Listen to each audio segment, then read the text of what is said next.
Me again. Hi. Ha. You know, I'm telling you, for a guy who's IT challenged, tech challenged, these GoPro cameras are pretty darn nice. It's pretty much just push the button and start talking, and it does all the work. It's really, for a guy like me, it's really nice. So, nice job, GoPro. Anyway, this is going to be part one of what I have been calling in past videos the longer loop, which is now called Tranquility Loop. And actually quite a few people in the neighborhood now talk about Tranquility Loop. I have a little cadre of folks from the neighborhood who walk it regularly. I've got a little group of people who cross-country ski it in the wintertime and ski from blue dot to blue dot when it snows, and like dozens and dozens of people now meet out here pretty regularly who are walking Tranquility Loop, which is really cool for me. I was doing it primarily for like a handful of people, the homeowners and the extended family who live here, who are all friends of mine, who I love very much, and for the animals, and of course for the forest itself. That's who I was essentially doing it for, thinking that only someday when I was done that humans would start visiting it. But it's a thing now already. I'm only halfway done, I think, roughly. And I've got a lot of people visiting regularly and really enjoying it, which is great. That's great. So I'm going to stop babbling the introduction now. We're going to just start walking. So this is part one of the longer loop. I'm going to try to get almost halfway, because most of the stuff to talk about is in this first half.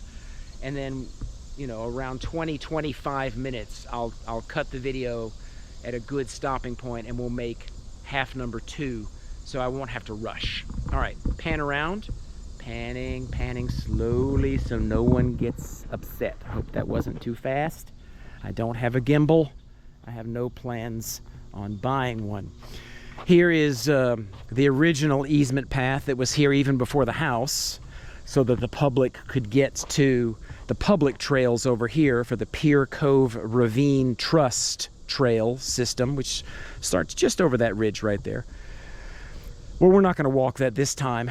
If you want to see that loop that goes up there, goes left and goes around the house,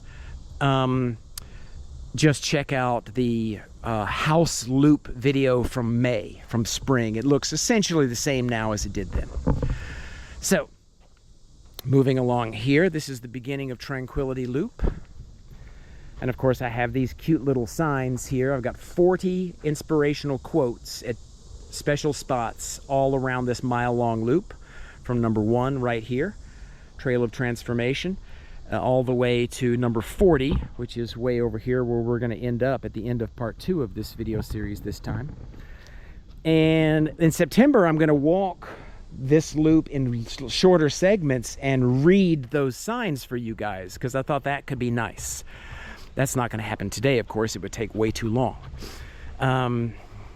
The orange loop, the short inner loop, and the longer loop, Tranquility Loop, are conjoined at this point. That's why you see orange dots at this point. Both paths are right now the same path until they split right up here after the labyrinth. Anyway, gorgeous day today. The beginnings of what I like to call sparkly days, when the light kind of comes down. And of course, when I first got here 2 years ago, you couldn't see 10 feet in any direction, and there was no light coming down. None. This was just filled with humongous dead pine trees. I mean, dozens and dozens and dozens of really big dead pines all in here, and scrub trees, and it was a mess. But it's looking good now. It's getting there. There's the bench for the labyrinth, and the dogwood that I planted about 1.5 years ago made it. I did not think it was going to make it, and it actually looks pretty happy right there. It's gotten noticeably bigger in the last year. It makes me really happy. Maybe, if it gets enough sun this summer, it might even flower in the spring, which would be really nice. Needs a little more light, I think, to do that. Here's the labyrinth, coming up on, actually, today is the 2-year anniversary of when I started making this labyrinth. Almost exactly. I built this from August 20th to August 30th, 10 days straight in 2024. And just recently, this labyrinth had its first wedding. A young couple was walking in the woods, a young couple who was related to one of my friends who lives nearby. And they got inspired to ask to have their wedding here on the labyrinth, and they did, which was really, really nice. I didn't attend the wedding, of course. I was just overworking and just saw it from afar, but it seemed to be a really nice group of folks who had a really nice time. And it's probably a really good place for a wedding. This place has a really good vibe. It has not been maintained at all in 2 years. I haven't had to add a single stone, but it is ready. Some of the stone is starting to sink into the sand, you can see in some places. And I do have the stone necessary to lightly top dress it. So that's one of my, hopefully, my projects which will be done before the next set of videos, is this will be top dressed. There's just a little bit of stone all the way around to freshen it up. But it's been remarkable. I mean, it's done remarkably well, considering, you know, 2 years is a long time in the woods and almost no work required. Really great, really great. And a lot of people really enjoy that. That's a neat little feature. Critter condo, one of the first, not the first, but one of the first critter condos I made. And I just cut down this really big dead pine tree here a little while ago, and I still have to get some of the chunks piled on and consolidate the pile. That's one of the, you know, my list. I keep doing so much. I keep crossing all this stuff off my list, and the list just gets longer and longer and longer. I'm sure some of you can relate to that, but that's just another thing on my list. I'll get to it. I'll get to it sooner or later. Forgive the sniffles. I'm a little under the weather. I rarely ever get sick, but and this is a very mild cold I have, but I do have a cold. So, but it's next to nothing. But I will sniffle on occasion, and my voice is a little odd, so that's why. If any of you happen to be wondering, here's the inner loop, the shorter loop, which I will not be videotaping this time. Curves to the right here, and if you were to look closely, I met a guy on a path, a young fella, real nice guy, who was staying at an Airbnb down the street and was walking the trails and was really inspired. And he's like, I want to come help you work. And he actually did. It was the first time I had anybody help me work. And he came and worked next to me for 3 hours, and we cleared that section together, or at least got almost done with that whole section, which I had been procrastinating. So in October, when I make the fall videos and I do this inner loop walk, I make a video of it, I'll show you. But that was a big help. I was very, very thankful for that. His name's Tyler. Nice guy. Approaching now. Let's check. I keep checking the time. Oh, we're doing great. This is perfect. It's nice. It's nice to be able to do this walk without feeling rushed. There's so much to show you guys, and I only make, 4 sets of these a year, so I want to show you everything. This is a really good time of the year to catch the moss. It's not glowing exactly as gloriously as it does after a warm fall rain, but fall and spring are the 2 seasons when moss booms and releases its spores. So the other day we had a big rainfall, and then it was warm like it is today, and this was just luminescent here. It was really something. And it's getting close to time when the spores release. I'm going to collect more moss in sheets from over here in the woods, and I'm going to keep patching this in the hopes that it will all continue to grow together and form one big contiguous moss wall is the goal.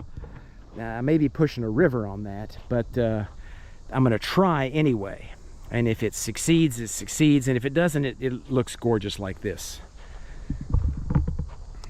And these little ferns here are so awesome, growing out of this mossy wood. And of course, that stone is just unbelievable, that big rock. I think I'm going to end up replacing a couple of these rocks. That one in particular, that looks black over there, and some of these smaller ones are just a little too small. I can't, it's not quite finished, and I want to put another couple of wheelbarrow loads of stone in here to elevate the cloud level. That's supposed to symbolize clouds, mountains peeking out of clouds, for the Zen garden effect. So this is not the final phase, but it's close. It's a real great spot to sit. I catch people here all the time sitting and staring at the Zen garden, which of course is why this bench there is there.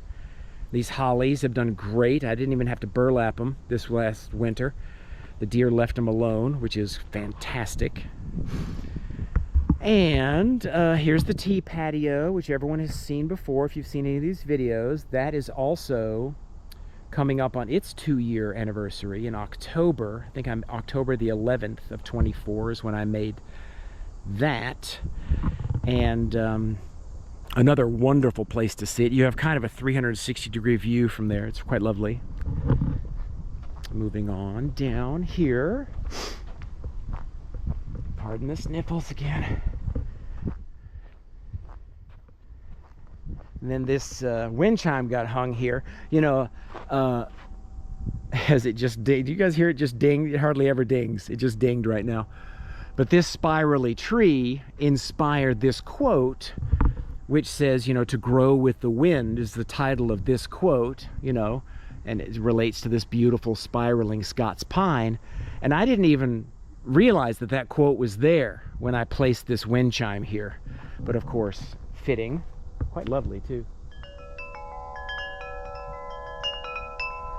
That's really lovely, yeah. Quite nice. Now we're coming up to Spruce Cathedral, composed, I'm pretty sure, of Norway spruces, almost completely of Norway spruces, which is what these big guys are. And again, nothing here is older than 130 years because this was all clear cut. Still kind of a mystery to me as to how these spruces got this big in just 130 years. So they really like it here. And the vibe along this little promenade is one of my favorites. And this was such a jungle. And it really is just has a beautiful, feels really extra vibrant and peaceful here at the same time. This is a really nice place to walk. And this loam is so soft. It's sand underneath it, of course, but it's a good 2 to 3 inches of loam here and very spongy. And I've removed almost all of the sticks from it and stubs and little stumps. So it is essentially barefoot walkable. And a few people have walked this whole thing barefoot and have generally said it's quite lovely.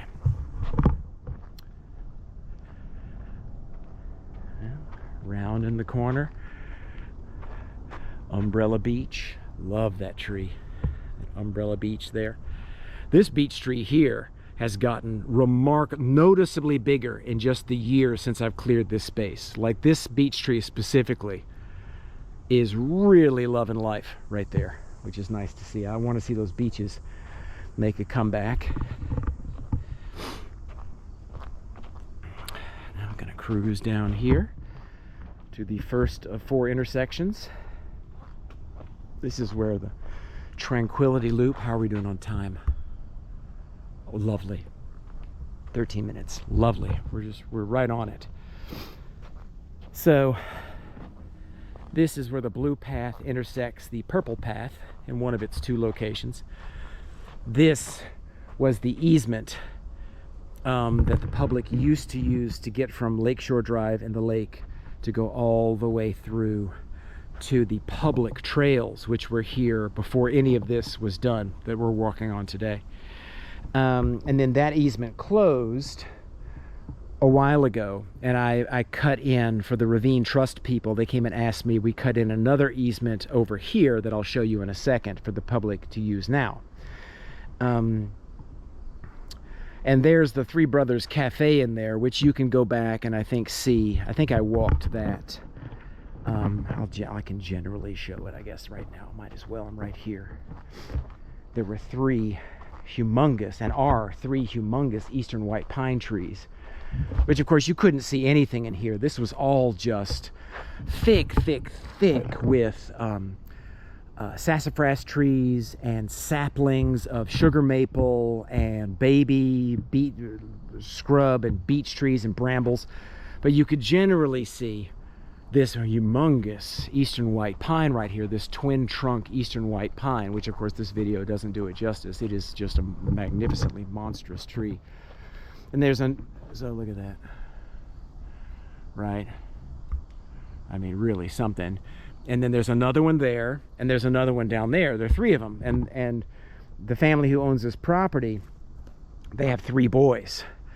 And I thought, okay, the 3 brothers. So I made this a little cafe for them. There's a little bench right here and a little path that kind of goes in a semicircle to a little bistro table over there, and then it circles back along this path. So that's the 3 Brothers Cafe, which is in its final stages of spruce up. I haven't done anything on it in a long time because I've got, you know, my attentions have gone elsewhere, as I'll show you in a moment.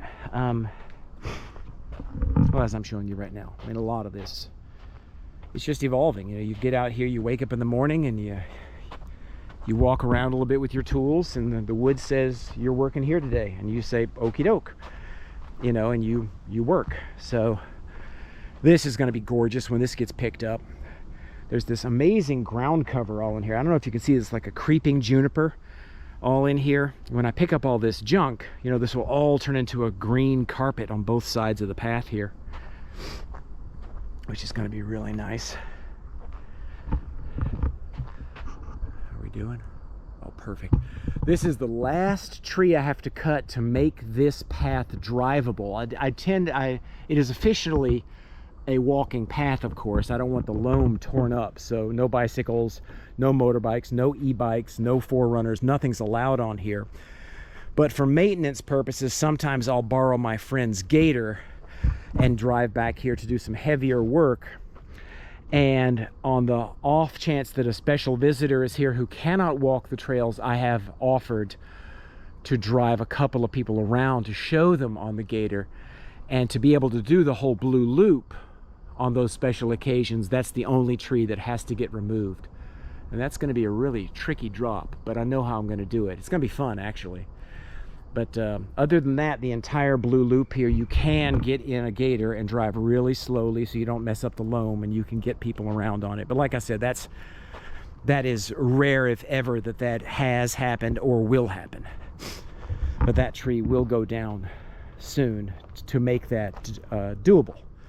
If for no other reason, if I had to get back here with the gator to do some serious work, like if I had a serious tree fall in a storm or something and I had to get my equipment back here, I would need to be able to get back here in a motorized fashion to maintain the place. So here's the liminal glen, which again is the cutting is done, but the pickup has yet to commence. So and I don't know if you can tell, but the light here, when it hits, as the light just right when I say that comes from behind the clouds, how lovely.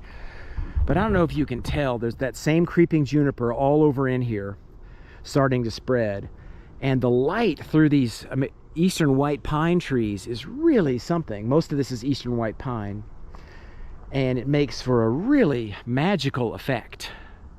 I know I overuse that term magical, but English sometimes is weak, and there's no other words, or my vocabulary is weak, I guess I should say, to be fair to English. That's why this bench is here, because it was just too beautiful not to have a bench here. And it is going to be really great when I get it picked up. It's probably a 4-day job, 3-4 day job to get in here and tidy this place up and get it finished. And it's on the list, you know. Universe willing, I will have my days out here and finish it up. Just keep plugging along, one day at a time, one day at a time. I think what we're going to do is I'm going to make it to the pond up here, and that will be the close for this half of the walk, and I think that's perfect. And I think I can do the rest of it in the same amount of time, which is nice. So right at the top of Sassafras Pass here, this is and was all sassafras. And I had to really blaze this trail. This trail was uber non-existent when I came. I knew I had to get through here, and I just had to kind of get a feel for where I could go cutting only sassafras trees because they are overpopulating the space and they're out competing a lot of the other trees. So I'm trying to remove a lot of sassafras because they're very populating trees. They're very, very fertile, and they grow and they propagate themselves like mad, and they're very thirsty trees. They take up a lot of water, so I'm trying to thin them out. So there's that beautiful black cherry right back through there, multi-trunk. So I'm going to cut a window here just to let people see, because I'm going to not just have paths to places to sit. I'm going to try to cut windows towards beautiful things. So I'm going to cut just 2 trees down in here, 3 trees, to make a window to that black cherry. So that'll be beautiful to look at. And then I'm going to make a teeny little path here to the left, because that caldera over there, I'll raise the camera up, see through, that used to be the pond. And the pond I'm about to show you, what used to be the runoff catchment for this pond. And this pond just died out and became this little caldera, which is lovely, which I'm going to turn into a little viewing area with a little path right here that people can walk in and look at it. Maybe even sit on a little bench over here or something. Maybe, we'll see. But that's not necessary. But where this video will end is at the pond, what everyone now calls the pond, which was the catchment pond for the overflow runoff from that pond I just showed you. Here's the intersection with the new easement. So the blue path, which we'll continue walking in part 2 of this video, goes this way. And that's where we'll pick up the next video, as I'll be standing right there, and we'll just head that way to finish off the walk. And then this is the yellow path winds on an old service road that I found and kind of took my chainsaw and reopened all the way to Lakeshore Drive on Lake Michigan, and goes all the way through here, which will take part of it now, past this pond, this catchment pond I was talking about, and curves to the left and then to these public trails that have been here for decades and decades and decades. And this is the easement the public would use, and still does use regularly, to get to those public lands.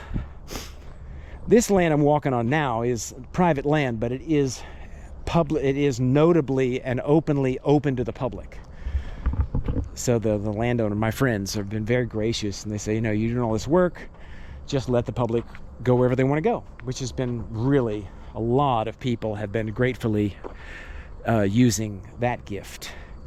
So I don't know if I've shown the pond on any previous videos. I'm going to talk to you as though I haven't. But this used to be just a jungle. You know, you couldn't see anything. Dead trees, mostly brambles, saplings, all in here. And what you had when you walked this way was walking past the pond, which was just a mud pit. And now, of course, look at it now. It's very, very, very alive. Just in the last year.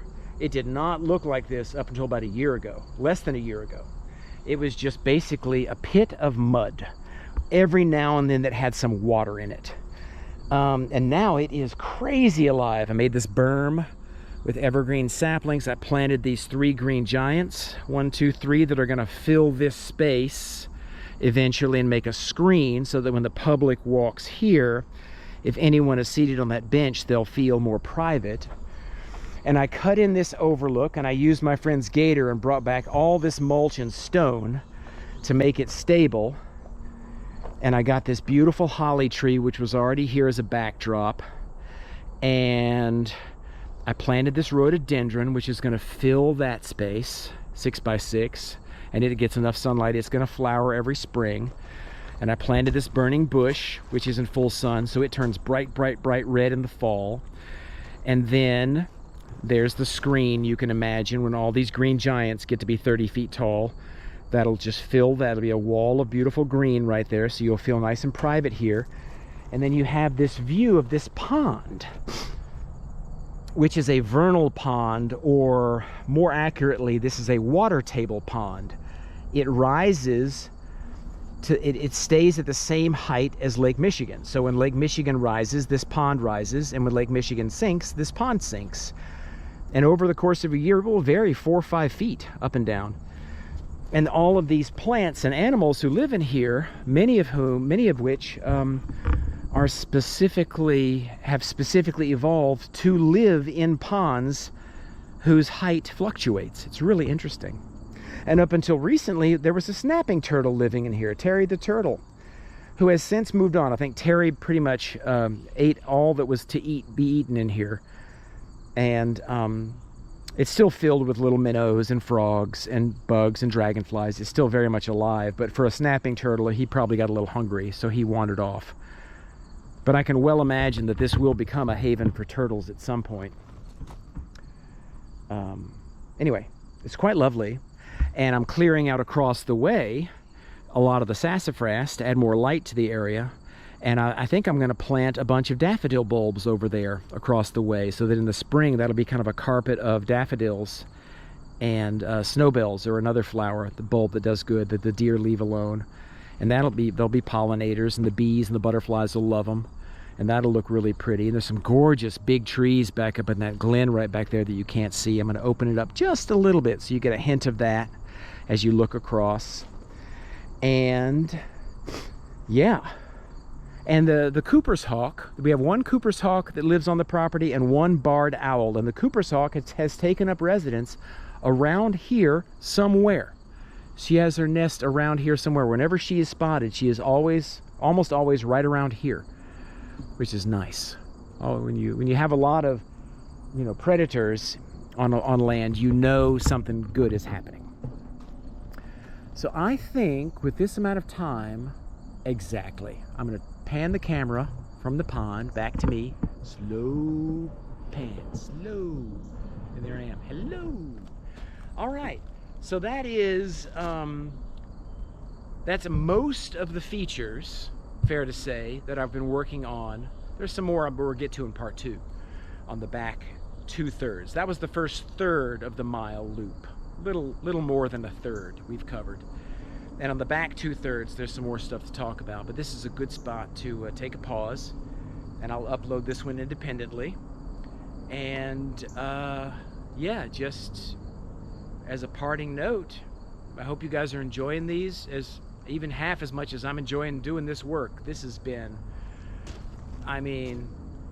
it's different work than when I worked with kids. When I used to work with high needs kindergarten kids in Hawaii, that was pretty awesome work. But this has been possibly the most fun I've ever had, because so many people and beings seem to really be enjoying this, and I am really enjoying it.